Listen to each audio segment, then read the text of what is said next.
Dear students, I welcome all of you to the course of the History and Culture of Pakistan by Nigel Kelly. This course is specifically designed for pre and O levels, and we are going to cover this syllabus under the playlist of Pakistan Studies. Before starting with today's actual topic, I want to introduce you to the content of this subject so as to add more to your understanding. When considering the content of this subject, you will find section 1 as being culture and political background to Pakistan movement. इस section में हम देखेंगे कि ऐसी developments कौन सी रहीं before Pakistan existence कि जिनकी वजह से पाकिस्तान जो मूवमेंट है उसको एक स्मूथ पाथवे मिला. ड्यूरिंग इंटायर दिस इन्वायरमेंट ऐसे कौन से रिलीजियस फिगर्स या पॉलिटिकल फिगर्स रहे जिन्होंने सोसाइटी एंड मुस्लिम जो नेशन थी उनकी कलेक्टिव वेलबींग के लिए सोशल स्टैंडिंग को इम्प्रूव करने के लिए अपनी सर्विसेज ऑफर की. तो इस कनेक्शन में जो चैप्टर 1 है उसको आप लोग देख लें अगर, तो how successful were the religious thinkers in separating Islam in the subcontinent during 18th and 19th centuries. ये चैप्टर एक ऐसा चैप्टर है इस बुक में जिसमें हम different religious thinkers and scholars को डीपली स्टडी करेंगे कि उनकी लाइफ टाइम या उन जिस सोसाइटी का वो मेंबर थे, हिस्सा थे, तो उनकी टाइम्स में उनकी सोसाइटीज़ में ऐसे क्या लूप होल्स थे, ऐसे कौन से इश्यूज़ थे जिनको मिटिगेट करने के लिए उन्होंने अपनी क्रिटिकल सर्विस ऑफर की.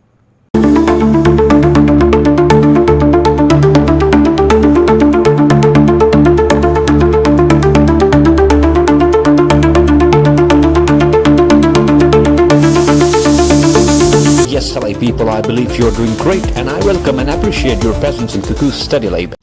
Pakistan studies by Nigel Kelly में डियर स्टूडेंट्स से आज का 3rd लेक्चर है और जो एरिया अंडर कंसिडरेशन है वो हाजी शरीयतुल्लाह हैं. आज की इस सिटिंग में हम हाजी शरीयतुल्लाह की अर्ली लाइफ के बारे में देखेंगे एंड पढ़ेंगे कि हाजी शरीयतुल्लाह की कहाँ पैदा हुए, उनके फादर का क्या नाम था एंड क्या करते थे. फिर हम देखेंगे हाजी शरीयतुल्लाह की जो अर्ली एजुकेशन है वो कहाँ की है. फिर हम देखेंगे कि हाजी शरीयतुल्लाह की जो रिलीजियस बिलीव्स थे एंड जो रिलीजियस आइडियोलॉजी थी उनकी जिसकी बेस पे उन्होंने सोशल रिफॉर्मेशन मूवमेंट एक लॉन्च किया था under the title of the Faraizi movement, वो बिलीव्स क्या थे. क्योंकि अब तक जो notable figures and religious personalities को हमने देखा है तो हर एक फिगर की सोसाइटी में, हर एक फिगर की लाइफ टाइम में जो सोसाइटी थी उसमें ऐसे सर्टन इवल फोर्सेस और ऐसी सेंट्रीफ्यूगल टेंडेंसीज थी जिनकी वजह से उन नोटेबल फिगर्स ने सोशल रिफॉर्मेशन के लिए, सोसाइटी में इम्प्रूवमेंट के लिए ऐसे सर्टन कंट्रीब्यूशंस ऑफर किए थे जिनकी बेस पे उन्होंने अपनी सोसाइटी में एक चेंज को इंट्रोड्यूस करवाया था. तो हम देखेंगे कि हाजी शरीयतुल्लाह ने ऐसी कौन सी कंट्रीब्यूशंस ऑफर की for the reformation of his society. Finally हम देखेंगे कि हाजी शरीयतुल्लाह की जो मूवमेंट थी जिसको हम कहेंगे सोशल रिफॉर्मेशन मूवमेंट, जिसका टाइटल है द फ्राइजी मूवमेंट, उस मूवमेंट के लिए उस सोसाइटी के जो इन्फ्लुएंशियल्स थे जिनको हम कहेंगे प्रो स्टेटस को जो इंडिविजुअल्स थे उनकी तरफ से क्या रिस्पॉन्स एंड रिएक्शन आया. ये वो एरियाज हैं डियर स्टूडेंट्स जो कि आज की इस लेक्चर में, आज की इस सिटिंग में हम कवर करेंगे. सो स्टार्टिंग विद इंट्रोडक्शन में जो सब पॉइंट 1 है वो आप लोग देखें कि Haji Shariatullah was born in 1781 in Madaripur, Bengal, India. यानी बंगाल प्रोविंस था इंडिया का उस दौर में जिसमें एक जगह है मदारीपुर, यहाँ हाजी शरीयतुल्लाह की पैदाइश है. सेकंड पॉइंट है his father's name was Abdul Jalil Talukdar who was a farmer. और इनके फादर जो है ना एक फार्मर थे और उनका नाम अब्दुल जलील तालुकदार था. ही डाइड, यानी Haji Shariatullah's father died when Shariatullah was 8 years old. Next point है he completed his primary education at his birthplace and went to Calcutta to get admitted to Barasat Aliyah Madrasa. यानी इनकी जो प्राइमरी एजुकेशन है वो इनकी birth place पर ही इन्होंने attend की और फर्दर स्टडीज़ के लिए फिर ये चले गए थे कैलकाटा जहाँ पर उन्होंने मदरसा बरसात आलिया में एडमिशन ले लिया. सेकंड लास्ट इसमें जो पॉइंट है वो educational visit to Saudi Arabia और अरेबिया. 1799 में हाजी शरीयतुल्लाह अरेबिया विज़िट करते हैं to acquire or to attain religious educations और इस कनेक्शन में वो वहाँ 1818 तक वहीं रहे. यानी 1799 से लेके 1818 तक ये सऊदी अरेबिया और अरेबिया में रहे for the purpose of religious education. Finally he learned Arabic and Persian languages from मौलाना बशारत.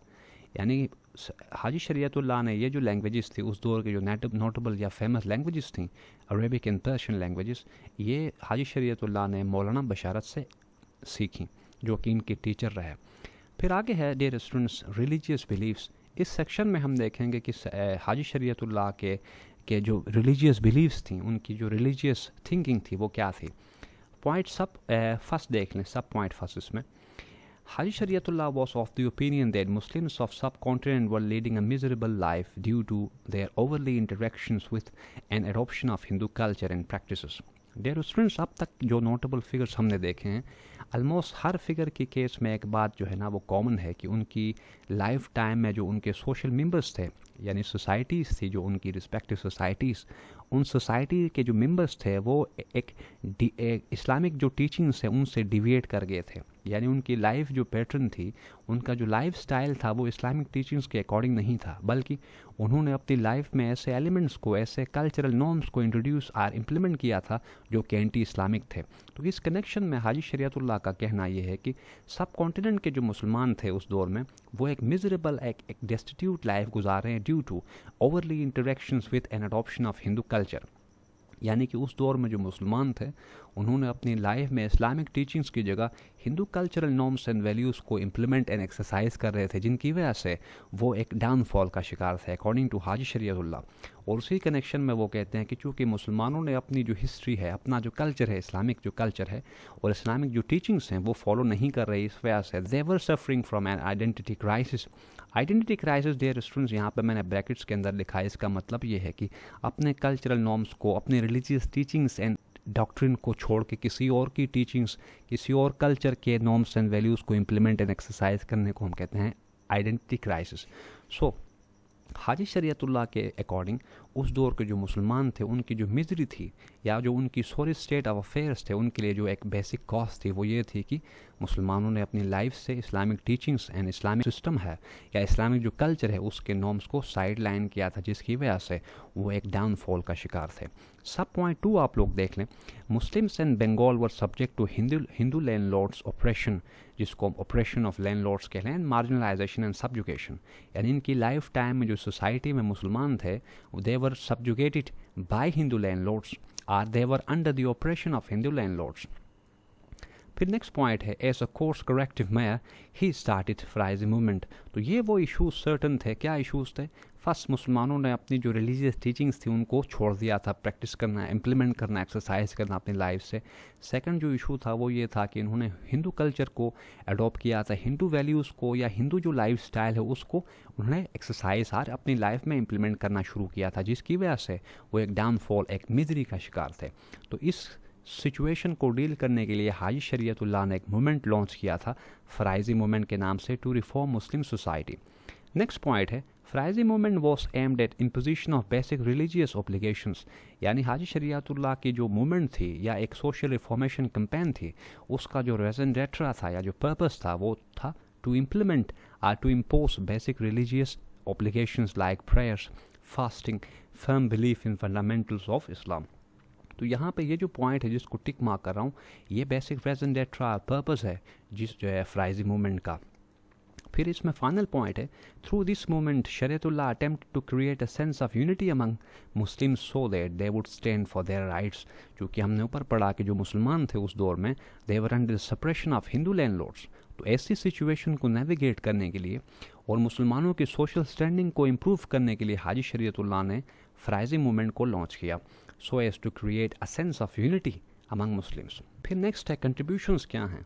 अब इसमें पॉइंट 1 आप लोग देख लें, द फ्राइजी मूवमेंट, फर्स्ट जो इनकी मूवमेंट थी या कंट्रीब्यूशन या एफर्ट थी as a course corrective measure, वो ये थी कि he launch movement under the title of Faraizi movement.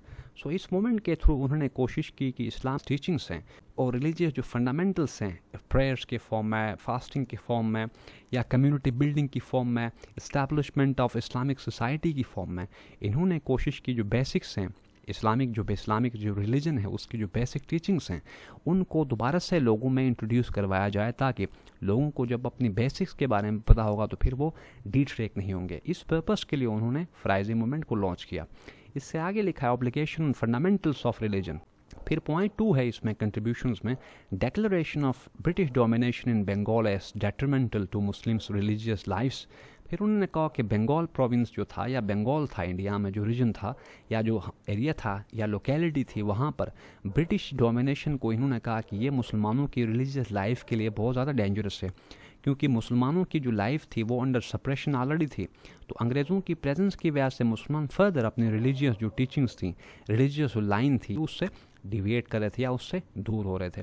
फिर थर्ड जो पॉइंट है, beacon of hope for Muslims, चूँकि इन्होंने एक मूवमेंट लॉन्च की थी तो उस दौरान कोई ऐसा फिगर, कोई ऐसा टॉवरिंग पर्सनालिटी उस दौरान हाजी शरीयतुल्लाह के अलावा कोई दूसरा इंडिविजुअल अवेलेबल नहीं था इस पर्पज़ के लिए।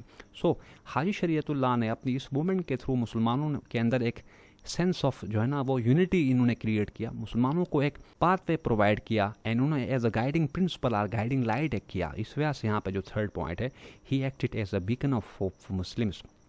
फिर फोर्थ पॉइंट है, resisting Hindu dominance and discrimination against Muslims, क्योंकि उस टाइम मुसलमानों ने अपनी लाइफ को अकॉर्डिंग टू हिंदू टीचिंग्स या हिंदू कल्चर अपनी लाइफ को मुसलमानों ने इम्प्लीमेंट किया था या लाइफ को वो गुजार रहे थे। इसी वजह से इन्होंने मुसलमानों के अंदर ये जज्बा पैदा किया कि हिंदू जो डोमिनेंस है उसके अगेंस्ट लड़ना है, उसको रेजिस्ट करना है, so as to establish Islamic teachings in a bit to create an Islamic society. ये फोर्थ पॉइंट है। फिफ्थ है, Faraizi movement provided a renewed sense of unity, cooperation and confidence to Muslims. Dear students, जैसा कि आपको पता है कि एक सोसाइटी की इम्प्रूवमेंट के लिए, एक सोसाइटी को इस्लामिक सोसाइटी जिसको हम in other words egalitarian society कहते हैं, एक मुस्लिम सोसाइटी को इस्टेब्लिश करने के लिए उस सोसाइटी के जो मेंबर्स हैं उनमें cooperation, unity, solidarity and confidence like elements होना ज़रूरी है।